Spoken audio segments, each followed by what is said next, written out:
This website is currently generating over $2 million per month in sales. And I'm warning you right now, it's boring. It's one of the most unexciting websites that you'll ever see, but it just works. And it keeps working even month after month, while most people are chasing the next shiny thing or blaming the meta algorithm or the Andromeda update for their tanking ad performance and still wondering why they're not making sales. I've built e-commerce stores for clients in dozens of different industries, and it's always the same pattern. The stores that are making real money look boring, while the stores that are burning money are just ignoring the marketing fundamentals that have always stood the test of time. So in this video, I'm going to be walking through the exact website, and I'll actually point out the specific things that are driving all the revenue and why including the flashy things would actually be costing them sales. Okay, so the company is Manta Sleep. They are a sleep wellness brand, right? And they're best known for this product here, which is their blackout sleep mask, but they sell a variety of different sleep products like earplugs, different masks, etc., which we're going to walk through in detail. All of their products are designed to basically help people get more deep, restful sleep. And everything they do, right, is super boring and super simple. Even if you look at the landing page here, there's nothing crazy going on, right? No crazy animations, nothing crazy complex from a conversion perspective. It's simply just copy and imagery throughout their entire landing page. Even when you look at their ad creative, right? A lot of their ad creative is just super simple static ads, just kind of following the basic foundations. And so this is always a refreshing reminder for both myself and for my clients that in the craze of this, new world where you have the Andromeda update and you have this new meta algorithm change and you have Claude and you have these new AI tools and all these new Shopify apps that are promising to increase your conversions, there's all this noise out there in the market. Sometimes it's just about filtering out that noise and just following the basic marketing fundamentals that have always stood the test of time, right? Which is what Manta Sleep does really effectively, and they're not chasing the next shiny thing. Okay, so we're going to break down every step of the funnel, right? We're going to look at the website, but the most important part is how they're driving that traffic to the website first, right? So looking at the beginning of the funnel, right? When you look at their ad creatives, it's actually very simple, right? Like it's just very simple graphics, just showing off the graphics, showing a value prop. They have a mixture of video, but some static ads as well. For the static ads in particular, like very simple statics, nothing crazy. And just to make it a bit easier to show, right? I put it in a Figma file here so you can see, right? Like the ad creative, when it comes to statics, they have some comparisons here. They're just showing off their product very cleanly, some before and afters, comparing to the alternatives, social proof, but nothing really crazy in terms of ad creative. What's really important and worth noting is that their copywriting is super dialed in. And there's certain principles that they have, right, within their copywriting, which we'll kind of break down. The first thing, right, is they have very benefit-driven, potent copywriting, specifically utilizing the word you wherever possible, right? So when you look here, Manta Sleep has you covered with 100% blackout and unmatched comfort. Our masks help you create the perfect sleep environment, no matter what time your shift ends. Boosting REM sleep, our masks allow you to achieve deep sleep that reduces irritability and improves concentration, so you can conquer your night shift without relying on anyone else. There's some more advanced principles that they do really well. The first one is it's very pain point driven copy. The number one tip to make copywriting super effective is specificity. So the more specific you can be in your copywriting and the more specific you can be in the things you call out and the scenes you call out and the routine of your end customer, the more potent your copywriting will be and the more effective it'll be and the higher your conversions. If you look at this ad here, right, you hear everything. The dishwasher running, footsteps upstairs, the TV in the other room, someone getting a glass of water at midnight. They're actually calling out all of the specific pain points that people often experience and the specific things going on in their day-to-day life that is disrupting their sleep. When you're a light sleeper in a noisy household, every sound is a potential wake-up call. Throughout this entire part, they're calling out the pain point, right? But they're being very specific, and then they follow it up with the solution underneath. Here's another ad that they're running, right? You put earplugs in, they feel fine, then you lie on your side.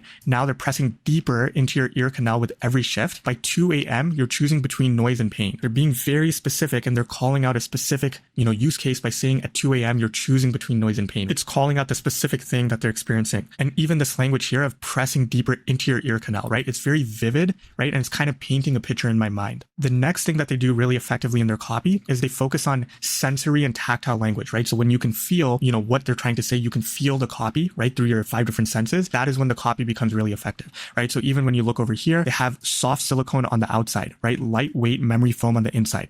They compress when you lie on your side and seal without pushing deeper into your ear. So again, it's kind of a follow-up to the previous point, but it's very tactile, right? And you can kind of paint a picture in your mind of what they're trying to say. Even this one here, right? They say adjustable eye cups that contour to your face, right? So they're painting a vivid picture. Third principle, they utilize something called concession to build trust, right? So when you're on a sales call with somebody and you're just presenting them all of the good things and none of the bad things, right? And not being realistic, people tend to trust your brand less. So they take that same principle in their copywriting where they're showing things that is not in your control, right? So for example, they're talking all about neighbors here and how much noise they're making, but they're saying, you can't evict your neighbors, right? But you can stop letting them decide when you sleep, right? right? So they're being realistic and they're kind of conceding that, we can't fix the things that are out of your control, but there's certain things within your locus of control that you can fix. And that honesty kind of gives people a really good sense of trust and builds a lot of credibility with the brand. Same thing over here in this other ad, right, that they're running. They say you can't make your household quieter, right? You can't control that. We can't fix that, but you can stop hearing every moment of it. Okay, so now that we've covered the ad copy, let's cover where they're actually sending their traffic to, right? How the whole funnel works. So what most people do, right, at most brands is they just send people to their product page, right? So for example here, even they do this, right? Like this ad takes people directly to the product page, but not all of their ads are sending people to product pages. The issue with this approach, right, just sending all your traffic to a PDP is it's only going to work at low levels of ad spend, because what you're doing is you're just capturing the bottom of funnel traffic for people that are actively searching for your product, right? And Meta is going to target those people. And this is kind of the low hanging fruit, right? So you can see your Meta ads working at lower levels of spend, but the name of the game is scaling your ad spend, right? So the moment you scale, you're reaching colder and colder audiences. Meta has exhausted the warm audience and now they're reaching colder audiences. And in order to convert that cold audience, you cannot send people to a product page. Trust me, right? I've seen this time and time again. You're going to eventually hit a wall. What you need to do instead is you want to create a dedicated landing page for your different ad campaigns, and you want to create a separate landing page for every type of audience segment, every type of pain point, different type of offer, etc. This is precisely what Manta Sleep does, and they do it brilliantly because they don't only segment their landing pages and their ads based on audience type or audience segment. They actually create a separate ad and a separate landing page for every single pain point and every single use case that their product solves. So for example, right, they target side sleepers, right? So people who sleep on their side, right? And so this is an ad that is just speaking to that use case and that pain point. And when you click on the ad, it takes you to this page over here. This is a dedicated landing page that they've created specifically for the use case of being able to sleep in any position and specifically for side sleepers, right? And all of their value props and all of their copywriting and imagery is specifically focused on the side sleeper use case or side sleeper audience. And then, right, they have a separate ad for the use case of when your partner is snoring. So they say over here, the sleep essential for snorer partners. And then when you click on the landing page that this directs you to, it's so simple. They basically take the same landing page that we just saw, but all they're doing is they're swapping out the copywriting specifically for this new angle or new audience, right? So deeper sleep for you and your partner with the most comfortable sleep earplugs. And then they're saying here, this is a number one choice for couples, but over here, it was a number one choice for side sleepers, right? So they're actually taking the time to just create a dedicated landing page for every single audience, every single use case. And this is what really allows you to scale. This ad here, right, is a separate ad just focused for people with tinnitus. And then they have a separate landing page talking all about why it's the number one choice for people with tinnitus, right? And they have a dedicated page. They swap out the copy and imagery. They even have one for people that are like a shift worker, right? They're doing a night shift, for example. And then they have a dedicated page for that for shift workers. This is a game changer, right? When you're scaling your traffic, and we have many clients that get millions of visitors per month, right? And they're spending a substantial amount of money on ads. This is what lets them scale. It's the stuff that not nearly enough people talk about, right? Everyone's focused on more creatives, more creatives, more creatives. No one talks about more landing pages. Okay, so now let's break down the landing pages itself. The most admirable part of Manta Sleep's landing pages is it's just super simple. They just have really good copy and really good imagery, right? To complement the copy. And that's pretty much it. And I actually call this the 80-20 rule, where you get 80% of your results with just 20% of the effort. And that 20% is just focusing on imagery and copy. I run a CRO agency, right? And for many of our 8 and 9 figure brands, the highest converting landing pages we built, we just focused on imagery and copy, right? Those were like the highest leverage things that we focused on. We just focused on those two things primarily. And even some of our top A/B tests that we ran for clients were just copy and imagery changes. So with copywriting, Manta Sleep follows a marketing principle called direct response, right? Direct response is basically where you're trying to get people to take one action immediately, right? Whether that's buying a product, filling out an email, filling out a form, and it's very direct copy, and it makes people feel some sort of emotion, right? To effectively take instant action. So the first aspect of good copy is you want to stack the benefits in just the headline alone, because what ends up happening on a lot of pages is statistically, right? People will only read 20% of the content on any given landing page or website. The other 80%, they just scan. The mindset that I like to operate under is imagine if somebody only reads the headlines on your page. Is the benefit apparent and clear in just the headline alone? And does the headline alone make me feel sold? So when I read the headlines on this page, engineered for deep, comfortable sleep, every detail designed for a barely there feel, total comfort even on your side, a secure fit that'll last all night, effective noise blocking for peaceful sleep, effortless to use, simple to maintain. So every single headline speaks directly to why I should care and what the tangible benefit is in just the headline itself. And I'm already sold just by reading that headline. Here's another one of their pages, right? Create a cocoon of sound, right? It's very visceral, very specific copywriting. Even here, right? Stay cool all night long. Engineered for side sleepers, right? All of the copy is super dialed in the headlines itself. So the next next thing when it comes to good copywriting is the subheadline, right? So the headline sells people, it gives them that tangible benefit, it kind of hooks people. And then the goal of the subheadline is to basically add context to the headline, right? So if we're saying over here, total comfort even on your side, now the subheadline needs to basically convey how they achieve that end result of total comfort even on your side. Like what's the actual process that entails, right? So in their body text here, they're talking about the design of the product, right? The zero pressure shell design, an ultra thin silicone exterior with a soft memory foam core. Together, they conform to your ear shape as you lie on your side for peaceful sleep without pressure. So not only are they listing the features of the product, like they're talking about the ultra thin silicone exterior, the soft memory foam core, they're not just leaving it there. They're actually still talking about the tangible end derived benefit from that. Why do I care about soft memory core? Why do I care about zero pressure shell design? It's because I get peaceful sleep without pressure. And the fact that it conforms to your ear, right? When you're sleeping on your side. That's what I care about at the end of the day. So they're highlighting both the feature, the mechanism, and the benefit. Even here, right? Beautiful body copy, right? So the headline says effective noise blocking for peaceful sleep. The body copy says engineered with a memory foam core that absorbs sound, right? Again, they're using the word absorbs. It's like I can paint the picture in my mind, and a contoured silicone shell that provides a comfortable seal. Manta Sleep earplugs effectively reduce disruptive noise. A lot of brands lose sight of the basic foundations, and this is such a great reminder that great copywriting and great imagery can really do a lot of the heavy lifting for your conversion rate and for your ad performance. Okay, so now let's switch gears to the design of the landing page, right? And the structure. They also do a really great job of this to make sure that it's conversion focused. This is basically like a framework that we follow for any client, and we're going to kind of cross-reference this with what they do because it's a lot of the same principles, right? So I'll actually put a link in the description below to access this, but this is basically mapping out the blueprint of how you want to lay out your page, right? And it all starts above the fold, right? Which is a top area of your landing page where basically 100% of people are going to see the section,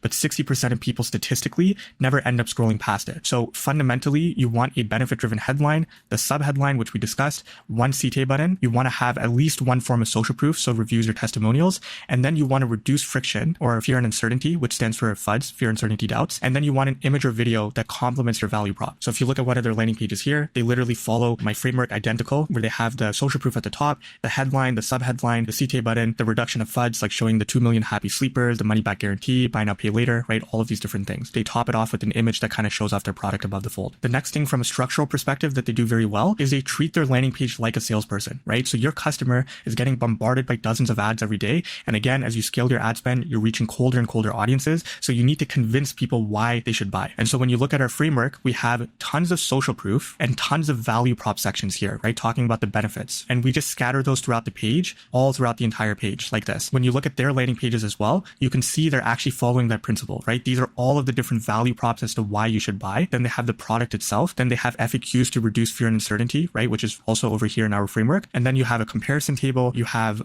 tons of social proof like video reviews. You have more video reviews. And then you have some sort of like money back guarantee. Okay, so let's break down some of these sections and how to do it properly, right? So social proof are things like reviews, testimonials, featured publications, right? Anything that's going to build trust. Now there's a right way to do social proof and a wrong way. So when you look at their landing page, right, for Manta Sleep, what I love and what I always recommend to clients is instead of just putting featured on logos, right, like just showing the logos of the companies you've been featured on, which is very overdone and people don't trust it these days, right, where the market's skeptical, they actually put a quote underneath. It's actually adding context and actually builds a lot more credibility, and it also complements their value prop because I can see, okay, GQ has said Manta Sleep has built a cult following for a reason, right? Wired has said Manta Sleep masks are like blackout curtains for your brain. Like these are really great quotes to pull and it feels a lot more credible. Another phenomenal thing that they do is for all of their value props on this landing page, they actually back it up with social proof. You don't really see many people doing this these days. For every single thing that they're saying, so create a cocoon of sound, who is better to say that than your actual customers? Let your customers speak for yourself. So you show the review over here. Let's Sleep on Your Schedule. They're showing a relevant testimonial for this value prop. The other thing that they do is they show their reviews or testimonials, right? So they actually show photos of people using their product. And then they also put a scannable headline. So I see a lot of landing pages where people just put the body text, but they actually put the headline here because people will only read 20% of content on the website. The other 80% they scan. So if I operate under the mindset that somebody doesn't read this or this, I already know what the review is saying in a nutshell based on the headline. And the final thing, right, for the headline here, for the social proof, they're not using a generic headline like see what our customers say or what they have to say about us or like all these real people, real results. Like people use GPT for that. It's overdone, right? They actually put the benefit in the headline. So loved by over 2 million light sleepers. The framework I like to follow, right, is join X achieving XYZ. So for this client, join 4,000 plus who stopped starting over and finally made their progress stick, right? For like a nutrition offer. Okay, so that covers the social proof. The next part of the template are the value props, right? We've already kind of covered this extensively. The way you lay this out can differ. So you can have like an image with text, you can do a comparison table. There's a multitude of ways to show this visually. Then you have your FAQs, right? To kind of reduce objections and handle objections, like just like how they do over here. And then, like I said, you're going to have some sort of money back guarantee, right? So they have that further down on their page over here, their 60-day money back guarantee. Okay, so we've covered the landing pages. Now, what about the product page funnel, right? So when you click on their product page, right, some of their ads go directly to the product page. Honestly, they just keep it super simple as well. And I would argue a little bit too simple. Like I think if I was optimizing this, I could probably increase their conversions by a lot, because a lot of the stuff they don't follow like best practices. Even then, they're still killing it. So the first thing that they focus on is their above the fold, right? So this is their product page. They cut out a lot of the fluff, right? So, and a lot of the white space. So when you look at a lot of landing pages like this, for example, this above the fold, like I said earlier, 60% don't scroll past this top section. So you want to try to fit as much information without making people scroll. So when you look here, you have this empty white space above the product image. You have this massive product image that's taking up a ton of unnecessary real estate. You also have like natural hand therapy, which is like the font size is so big that it's fitting it into 2 lines when it could just be cut down to 1. I want you to compare this above the fold with this above the fold here, where look at how much they're fitting. They have the reviews, they have the product title, they have the price, they have the images, they have the 4 icons, and they're also showing a little snippet of the colors underneath here as well. So they're really maximizing the space above the fold, which has a direct correlation to your conversion rate. The other thing I like is they use icons, right, to visually show off their value props. So people tend to resonate with these a lot more. Under their add to cart, right, they have the classic reduction of FUDs. So if you look at our product page template over here, right, we also have this, right, the reduction of FUDs underneath the add to cart, fear and uncertainty. But then in our template, right, you can see how the first drop down is open by default, because these drop downs have very little interaction when they're closed. So you want to make the first one open by default, which is precisely what they do, just like our template. And then they're actually showing like the most important stuff that people would care about. So again, beautiful copywriting, like true 100% blackout, side sleep comfort, ultra thin Bluetooth speakers, 24-hour battery life. So I'm getting all the description up front, right? And I can see it. And then this leads me to click add to cart, versus if this was hidden, people have a lower propensity to click on this because what is hidden typically doesn't get seen. And finally, throughout their entire product page, right, you can see how they still follow a landing page based approach where they have tons of value props. And somebody might say like, this is way too much copy, right? People will not read this. People do read and people do scroll if you give them a reason to, right? That's the important thing. So as I go down, tons of value props, social proof, FAQs, right? And it's kind of similar to our template, right? Where we have all of the same kind of structure of the sections throughout the page. On the add to cart side, very simple, nothing crazy here. They have their upsells and cross sells written here, which is pretty standard. And so that's pretty much it for the product page. Now let's switch gears a little bit and go to the homepage, okay? Because what people tend to forget is that marketing is an ecosystem. Not everyone is going to click on your ad and convert straight away, right? What often ends up happening is people see your ad, they get busy, they don't want to buy right now, and then they see another ad, and then they go on Google, they search up your company name, or they see a YouTube video, or they see something, search up your company name, go on Google. Where do you think they land, right? They land on your homepage. So Manta Sleep takes the same principles from the product page and all of the different things I talked about with good copywriting, good imagery, and they apply that to their homepage as well. So sleep better guaranteed, rated 5 stars, reduction of FUDs, all the social proof here with the quotes. They show off the products, they show off more reviews, they show off tons and tons of value props, tons and tons of social proof. And this basically, again, follows like our framework that we try to do for any homepage that we're building, right? It's very similar to that. And then the next place they focus on is their navigation menu, right? So navigation from the homepage is super critical to getting people to convert. What I love that they do, and I always talk about doing this, is putting images in your navigation. So you can see that they have a visual of what their product looks like, which is way more benefit driven and adds an additional layer of incentive as opposed to just plain text. The final area is their collection page, right? So even their collection page, they're optimized it down to the T, right? They have a little description underneath, right? So I actually know if I'm a new customer, where should I go first? Which product should I go for first? These little subheadlines add a ton of context for that, right? It kind of guides me into the right product. They even have the little tags, like the bestseller tag in the top left. So again, if I'm a new customer, I'm going to go for things that people have already bought. In the above the fold of the collection page, right, they have the reduction of FUD. So they're talking about the money back guarantee, premium materials, different value props, right? And they've kind of catered this beautiful journey throughout their collection page. So now you know what to actually look for on a high performing e-commerce site. The next question is whether those same patterns hold up across the entire whole market or whether you just saw one outlier. To answer that question, I've studied over 1,000 Shopify stores. So click this video here because it's a breakdown of every pattern that shows up across all of the winners in 2026 and every common move that is quietly killing your conversion rate. I'll see you over there.